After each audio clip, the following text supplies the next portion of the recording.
ჩვენი კოალიციისთვის, პარტია ახალისთვის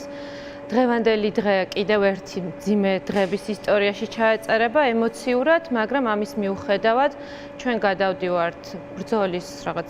განსხვავებულ ეტაპზე ლიდერების გარეშე, სადაც ერთი ლიდერი დაგვრჩა, როგორც მოგეხსენებათ, მაგრამ დღეს ჩვენ ამაყები ვართ ისე როგორც არასდროს, ვინაიდან 4 ლიდერიდან 3 ლიდერმა გამოიჩინა ძალიან დიდი მამაცობა და ბრძოლის იმ ხაზზე, რომელსაც ატარებდა კოალიცია ცვლილებისთვის დღევანდელ დღემდე 26 ოქტომბრის შემდგომ ბრძოლის თანმიმდევრულობაში გადადგა ძალიან მამაცი და ვაჟკაცური ნაბიჯი. მიუხედავად იმისა, რომ ნახეთ 3 სხვადასხვა ლიდერის 3 განსხვავებული დაკავების ტიპი, ასე ვთქვათ, თითეული მათგანი იყო ძალიან მამაცური, ჩვენ გვეამაყებიან ისინი და კოალიცია, რა თქმა უნდა, განაგრძობს ბრძოლას რუსული რეჟიმის წინააღმდეგ იგივე შემართებით, რაც ჰქონდა. მიკამელია, ვიდრე სასამართლო იტყო და დაკავება სწორედ გირაოს გადაუხდელობის გამო, ამას თქვენი გუნდი აფასებს როგორც გატაცება, ხო, ასე. თალსახად ვაფასებთ როგორც გატაცება. ჯაფარიძე სასამართლო პროცესზე დააკავეს, ნიკა გვარამია თავად მივიდა რუსთავის ციხესთან და შემდეგ განხორციელდა მოკლედ მთელი. ნიკა მელიასთან დაკავშირებით აუცილებლად უნდა აღვნიშნოთ, რომ დღევანდელ დღემდე იმ დღიდან არ ჩაბარებია მას ადმინისტრაციული სამართალდარღვევის ოქმი, სადაც აღწერილი იქნებოდა თუ რა სამართალდარღვევა ჩაიდინა მან იმ დღეს, როდესაც ის გაიტაცეს და გაიტაცეს ისე, რომ ასევე არ წარმოგვიდგენენ კამერებს, რომელიც მის მანქანაში იყო ჩამონტაჟებული, ჩამოგლიჯეს და ეს ჩანაწერები დღევანდელ დღემდე საზოგადოებისთვის არის უცნობი. შესაბამისად, ეს იყო რა თქმა უნდა გატაცება მრავალრიცხოვანი, ეგრეთ წოდებული სამართალდამცველების, მაგრამ დღევანდელი მოცემულობისთვის ეს ადამიანები არიან სამართალდამრღვევები, შეიძლება ასე შევაფასოთ. ზურა ჯაფარიძის შემთხვევაში კი ვნახეთ, რომ უსამართლო სასამართლომ გვაჩვენა კიდევ ერთხელ, რომ არანაირი მნიშვნელობა არ აქვს ადვოკატი როგორი იურისპრუდენციული, ასე ვთქვათ, სიღრმისეულად დაგიცავს ან არ დაგიცავს, სასამართლოს წინასწარ აქვს განსაზღვრული გადაწყვეტილება და ის ამ ყველაფერში ცვლილებას არ შეიტანს. 3 განსხვავებული მეთოდი ვნახეთ ჩვენს ლიდერებთან დაკავშირებით, მაგრამ ემოციურად რთულია, მაგრამ ბრძოლა გრძელდება, რა თქმა უნდა. მაინც მინდა ვიკითხო, ეს არის მათი გადაწყვეტილება, რა თქმა უნდა, ეს არის რაღაც პერსონალური დამოკიდებულება სისტემისადმი, ეს რა თქმა უნდა აქ შეტანა რჩევის მიცემა როგორ ჯობდა არის სხვა თემა, მაგრამ რახან პოლიტიკურ პარტიაზე ვლაპარაკობთ, პარტიებზე, რახან პოლიტიკურ პროცესზე ვლაპარაკობთ და პოლიტიკურ თანამოაზრეებზე და თანაგუნდელებზე, აქ ისინი მხოლოდ თავის თავს არ წარმოადგენენ, ბუნებრივია, იყო თუ არა თქვენი მხრიდან რჩევა მიცემული. შეიძლება საბოლოო ჯამში მაინც პატიმრობის გადაწყვეტილება მიიღონ უკვე არსებითად მოსამართლემ, მაგრამ ამ კონკრეტულ შემთხვევაში ეს ეხებოდა გირაოს გადაუხდელობას, იქნებ გადაეხადათ გირაო და ცოტა ხანი ისინი ყოფილიყვნენ გარეთ პოლიტიკურ პროცესში ან სამიდან რომელიმე მაინც იყო თუ არა ეს განხილვის თემა თქვენში. დიახ, ცალსახად მათი გადაწყვეტილება მხოლოდ მათი ინდივიდუალური პასუხისმგებლობის ნაწილი არ არის, ისინი წარმოადგენენ პარტიას, კოალიციას, გუნდს და ამავდროულად პირველ რიგში ისინი პასუხისმგებელნი არიან ამომრჩეველთან და საზოგადოებასთან, რომელთაც მათ განუცხადეს 26 ოქტომბერს, რომ ისინი აირჩევდნენ არ თანამშრომლობის და არაღიარების პოლიტიკას, ეგრეთ წოდებულ ხელისუფლებასთან მიმართებაში, შესაბამისად არ თანამშრომლობის და არაღიარების პოლიტიკა გრძელდება დღევანდელ დღემდე და სწორედ ამ პოლიტიკის ნაწილში მიიღეს მათ ეს გადაწყვეტილება და მივიღეთ საბოლოო ჯამში კოალიციურადაც აღნიშნული გადაწყვეტილება, რომ ეგრეთ წოდებულ კომისიაზე, რომელიც წულუკიანმა გამოიგონა არალეგიტიმურ პარლამენტში, ისინი არ მისულიყვნენ და არ მიეცათ ლეგიტიმაცია, ასე ვთქვათ, ამ კომისიისთვის, მათ შორის ჯარიმის, ეგრეთ წოდებული ჯარიმის, გამოგონილი ჯარიმის ნაწილში. შესაბამისად, ეს იყო როგორც მათი გირაოსი. კი ბატონო, ჯარიმა შეიძლება გირაოსი. ეხლა როცა იქნება, ძალიან მალე იქნება. როგორც იურისტები და ადვოკატები ამბობენ, ეს არ იქნება რაღაც დიდი ხანგრძლივობის საქმე, ბუნებრივია შინაარსიდან გამომდინარე. სასამართლოს აქვს ოფცია, ან დააჯარიმოს ისინი კომისიაზე მიუსვლელობის გამო, ან გამოიყენოს პატიმრობა 1 წლამდე, აქვს ეს ვთქვათ ვადა. ამ შემთხვევაში შეიძლება, არ ვიცით, ახლა ისეთი ტემპით მიდის ძირითადად და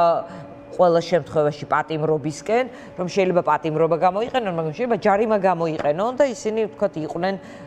თავისუფლებაზე. არ ვიცი, ნახოთ როგორი იქნება, თქვენ რა მოლოდინები გაქვთ ამ ხრით? მე არ მაქვს განსაკუთრებული და განსხვავებული მოლოდინი რუსული რეჟიმისგან. ისინი მაქსიმალურად ცდილობენ, რომ გამოიყენონ ყველა შესაძლო, ასე ვთქვათ, შემავიწროებელი მარწუხი, რომელიც შეიძლება გამოყენებულ იქნას ნებისმიერ საქმეში, იქნება ეს ადმინისტრაციული თუ სისხლის სამართლის წარმოება, ამიტომ მათგან ყველაფერია მოსალოდნელი, მაგრამ მე ერთი შემიძლია ვთქვა, რომ თითოეული მათგანი, მე ვფიქრობ, არ გამოიყენებს, ვთქვათ, ჯარიმის გადახდის ნაწილს. წეგან შეცდომით ვთქვი და ბოდიშმიტა მოვიხადო გირაოსთან დაკავშირებით, თუ კი ისინი დააკისრებენ ჯარიმას, არც ამ ნაწილში არ ითანამშრომლობენ. დღეს ვნახეთ ჩვენ, რომ სრულიად შეგნებულად რაღაცა სხვა გაგრძელება იქნება მათ პროცესში, მაგრამ აი ეს არაღიარებისა და არ თანამშრომლობის ნაწილი გაგრძელდება, ვინაიდან ჩვენ მიგვაჩნია, რომ ეს არის სწორედ თანმიმდევრული გზა გამარჯვებისკენ, რომელიც ჩვენ უნდა მოვიპოვოთ აი ამ რაღაცა მედეგი, სწორხაზოვანი, თანმიმდევრული ნაბიჯებით და ჩვენ ეს ვაჩვენებთ ჩვენმა კოალიციამ. აი სამი ლიდერი პატიმრობაში ეს ბრძოლაში რა ტიპის უპირატესობას იძლევა, როგორ ფიქრობთ, ადამიანებისთვის, რომლებიც ასეთ შემთხვევაში ლიდერს მიყვებიან, ან არ ვიცი, რაღაცნაირი მათ დამცველად ეგულებათ, მათ გზის მაჩვენებლად და ასე შემდეგ, თქვენ კოალიციას ჰქონდა თქვენს მიერვე არაღიარებული შედეგითაც კი ძალიან კარგი მაჩვენებელი, ანუ მხარდამჭერთა რაოდენობაზე ალაპარაკი სოლიდურზე. ჩვენ ვიყავით თანმიმდევრულები გაყალბებული არჩევნების დღიდან. მაშინ, როდესაც დავთმეთ მანდატები, მაშინ, როდესაც უარი ვთქვით დაფინანსებაზე, მაშინ, როდესაც დადგა ეს მოცემულობა, როდესაც აი ამ გამოგონილ კომისიაზე დაიბარეს ეს ადამიანები, რაც შეეხება უპირატესობას, მე ვფიქრობ, პირველ რიგში მათ აქვთ, რა თქმა უნდა, მორალური უპირატესობა და შემდგომ არის პასუხისმგებლობის ნაწილი, რომელსაც ისინი განსაკუთრებულად გამოხატავენ, როგორც თავიანთი გუნდის წევრებთან, ასევე ამ მომრჩევლებთანაც, რომლებსაც მოლოდინი აქვთ, რა თქმა უნდა, პოლიტიკოსებისგან, რომ ისინი გამოირჩეოდნენ რიგითი მოქალაქეებისგან, მათ აჩვენონ თავდადება საკუთარი მოქალაქეებისადმი და მით უმეტეს იმ ანუ ეს მათი მხრიდან არის რაღაც პირადი მაგალითის ჩვენება. რა თქმა უნდა, პირადი მაგალითის ჩვენებაც არის და არის პოლიტიკური ნაბიჯით და ბერკეტის გამოყენება არაღიარების პოლიტიკის ნაწილში, მათ შორის ჩვენს დასავლელ პარტნიორებთან მიმართებითაც, სადაც ვხედავთ, რომ სანქციები და ყველა ის რეაქცია, მათ შორის არალეგიტიმური ხელისუფლების არაღიარება სწორედ ამ ორი კომპონენტის ურთიერთ სინთეზის, ასე ვთქვათ, შედეგი არის. პროტესტის, რომელიც საზოგადოების მხრიდან არის ქუჩაში, თითქმის 200 დღის მანძილზე და პოლიტიკოსების, რომლებსაც აქვთ თანმიმდევრული და მკაფიო ნაბიჯები, სადაც ისინი არ თანამშრომლობენ რეჟიმთან, რომელიც დღეს ჩვენ ხელისუფლებაში გვყავს. მით უმეტეს, თუ კი გავითვალისწინებთ, რომ ჩვენ გვყავს მათ გარდა სხვა პოლიტიკური პატიმრები, რიგითი მოქალაქეები, რომლებიც ჩვენს თვალწინ იქცნენ გმირებად და ჩვენ გვყავს მათე დევიძე 21 მათ პატიმრობასთან დაკავშირებით მათ უფრო ხანგრძლივი და უფრო მძიმე საჭიროებები. და კიდევ ბევრად უფრო მძიმე არის ფსიქოლოგიურადაც, მორალურადაც და პასუხისმგებლობის ნაწილშიც, რომელიც მათ იკისრეს ისტორიულად ჩვენი ქვეყნის წინაშე. ამიტომ მე ვფიქრობ, რომ ეს ნაბიჯი, როგორც პოლიტიკურად, ასევე ადამიანურად და მორალური სოლიდარობადაც შეიძლება. რა თქმა უნდა იქნას აღქმული თუ კი ცალკეულად ინდივიდუალურად განვიხილოთ ადამიანს, როგორც გარკვეული ღირებულებების მატარებელ სუბიექტს და თითოეულ ჩვენგანი უნდა გრძნობდეს პასუხისმგებლობას ამ ადამიანების მიმართ და რა თქმა უნდა პოლიტიკოსები განსაკუთრებულ პასუხისმგებლობას უნდა გრძნობდნენ მათ მიმართ და მე ვისარგებლებ თქვენი ეთერით და მათაც გამოუცხადებ თანადგომას, სოლიდარობას და ალბათ არავინ არ დამძრახავს, თუ კი მათე დევიძეს განსაკუთრებული სიყვარულით მიმართავ დღეს და მხნეობას უსურვებ, ვეტყვი თითოეულ მათგანს, რომ ბრძოლა გაგრძელდება, ჩვენი ბრძოლა გაგრძელდება, მათი და ჩვენი ქვეყნის თავისუფლებამდე აუცილებლად. კი ბატონო, პოლიტიკური ცხოვრება, პოლიტიკური პროცესის ადგილი სულ უფრო ნაკლები და სულ უფრო აღარ რჩება, მაგრამ მაინც თქვენ პოლიტიკურ პარტიას წარმოადგენთ, როგორ გესახებათ, სად ხედავთ ამ პოლიტიკურ პროცესს და როგორ გრძელდება ეს ლიდერების პატიმრობის პარალელურად? დიახ, პოლიტიკური პროცესი, როგორც უკვე აღვნიშნე, ამ შემთხვევაში შეიძლება იყოს ხისტად გამოყოფილი ორ კომპონენტიანი. ერთი ეს არის სამოქალაქო და ზოგადად საზოგადოებრივი პროცესი და მეორე არის პოლიტიკური პარტიების, პოლიტიკოსების თანამშრომლობა დასავლელ პარტნიორებთან, რომლებიც არიან მზადყოფნაში იმისთვის, რომ ჩვენთან ითანამშრომლონ, იმისთვის, რომ ქვეყანა მიაბრუნონ, ასე ვთქვათ, ევროატლანტიკურ გზაზე, გამოიყენონ მაქსიმალურად ის ხელისუფლებას არ ეთანამშრომლოთ და პარტნიორებს ეთანამშრომლოთ. ეს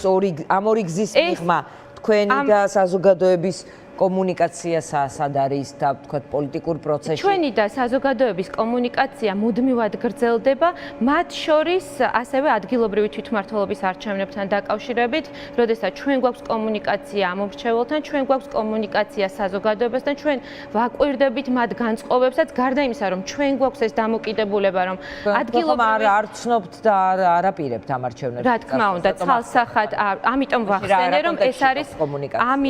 ამიტომ რომ ეს არის, როდესაც ჩვენ განვაცხადეთ, რომ ჩვენ არ ვაპირებთ, მათ შორის აი ამ ართანამშრომლობის და არაღიარების პოლიტიკის ნაწილში ადგილობრივი თვითმმართველობა ეგრეთ წოდებულ არჩევნებში გასვლა, სადაც ჩვენ გონია, რომ ეს არის გარკვეულწილად კრიმინალური პროცესი და ამ კრიმინალურ პროცესში ჩართვას პარტია ახალი და კოალიცია ცვლილებისთვის არ აპირებს, რა თქმა უნდა, ჩვენ მივიღეთ უკავშირი საზოგადოებისგან, მათ შორის ჩვენი ამომრჩევლებისგან და ასევე უნდა ითქვას, რომ არა მხოლოდ ჩვენი ამომრჩევლები, ანუ გააქვთ რაღაცნაირი ბაზა, იმიტომ რომ დიახ, რა თქმა უნდა, ჩვენ გვაქვს კომუნიკაცია ჩვენს ამომრჩევლთან როგორც დედაქალაქში, ასევე რეგიონებში და მათ აქვთ ცალსახად და ერთმნიშვნელოვანი დამოკიდებულება, რომ ამ პროცესში არ უნდა მივიღოთ ჩვენ მონაწილეობა. ამომრჩეველი იგულისხმება თუ თქვენი პარტიული სტრუქტურების წარმომადგენელი? არა, ჩვენი ამომრჩეველიც მათ შორის და არა მხოლოდ წეღან ეს აღვნიშნე, რომ არა მხოლოდ ჩვენი პარტიის ამომრჩევლები, არამედ სხვა პარტიის არა კოალიციის, სხვა პარტიების და კოალიციის ამომრჩევლებიც ამ დამოკიდებულებას ემხრობიან. მინაიდან ჩვენ ნამდვილად მიგვაჩნია, რომ ეს არის ეგრეთ წოდებული არჩევნები, ეს არის კრიმინალური პროცესი, გაყალბებული ცალსახად, წინასწარ გაცხადებული, რომ ეს იქნება გაყალბებული პროცესი და ამიტომ ჩვენ ამ ყველაფერში მონაწილეობის მიღებას არ გეგმავთ და არ ვაპირებთ, მიუხედავად იმისა, რომ დღეს ჩვენი სამი ლიდერი ამ არჩევნებში სხვა არჩევნები არ ჩანსჯერდა, ამიტომ გეკითხებით მონაწილეობის არ მიღება. პატიმრობები, ანუ აი რა პერსპექტივას უნდა ხედავდეს ამ ბრძოლაში, მაშინ ასე დავსვამ თქვენი ვთქვათ, არ ვიცი, გულშემატკივარი, თქვენი პარტიის ამორჩეველი, აი სად უნდა მოყვებოდეს? ისინი უნდა მოყვებოდნენ ერთის მხრივ არაღიარების და ართანამშრომლობის ნაწილში, რომელიც საზოგადოებრივ ქუჩის პროტესტთან ერთად განაპირობებს დასავლეთის რეაქციას, დასავლეთის რეაქცია განაპირობებს სანქციებს და ძალიან მნიშვნელოვან შეზღუდვებს, რომელიც რუსულ ოცნებას ძალიან ადარდებს, იმიტომ რომ ისინი მაქსიმალურად ცდილობდნენ ერთი შეითრიონ ოპოზიციური პარტიები ადგილობრივი თვითმმართველობის არჩევნებში იმისთვის, რომ გარკვეულწილად ოპოზიციის რაღაცა მონახაზი გააკეთოს, ეს ერთი და მეორე მოიპოვოს გარკვეულწილად აღიარება დასავლეთის მხრიდან და ამის ნათელი მაგალითია მეორედ გახსნილი საელჩო მილანში, ამის ნათელი მაგალითი არის ორბანთან ვიზიტები, სადაც დადის არა მხოლოდ საერთოზე კი არა, არჩევნებზე გეკითხებ, თქვენ ეს გაინტერესია, რომ ოპოზიცია იყოს ყველანი ჩაერთოს ამ არჩევნებში. ჭირდება გარკვეულწილად ფორმირება სურათის, რომ ოპოზიცია იღებს მონაწილეობას გარკვეულ პროცესში, რომლის ინიცირებასაც ისახდეს, მაგრამ ის არის არალეგიტიმური და არალეგიტიმური სტრუქტურების მიერ, არალეგიტიმური რაღაც წარმონაქმნის მიერ ინიცირებულ პროცესში შესვლა ოპოზიციის, რა თქმა უნდა, არ იქნება გამართლებული და სწორედ ამ ნაწილში ვართ ჩვენ თანმიმდევრულები. ამისთვის ესაჭიროება მას, რომ შემდგომ გაყიდოს უკვე მათ შორის დასავლეთთან, საიდანაც ის იღებს სანქციებს და ეს სანქციები მას ძალიან ადარდებს. ეს სანქციები განაპირობებს უკვე მათ შორის რყევებსაც, აი ესეთ კომპლექსურ გადაადგილებებს, თორემ გადაადგილებები თანამდებობრივი შესაძლებელია იყოს წერტილოვნად, მაგრამ ისეთი როგორიც დღევანდელ დღეს გვაქვს ჩვენ, რა თქმა უნდა, არის ნათელი გამოხატულება იმის, რომ მათ ეს ნაწილი აღელვებთ საკმაოდ.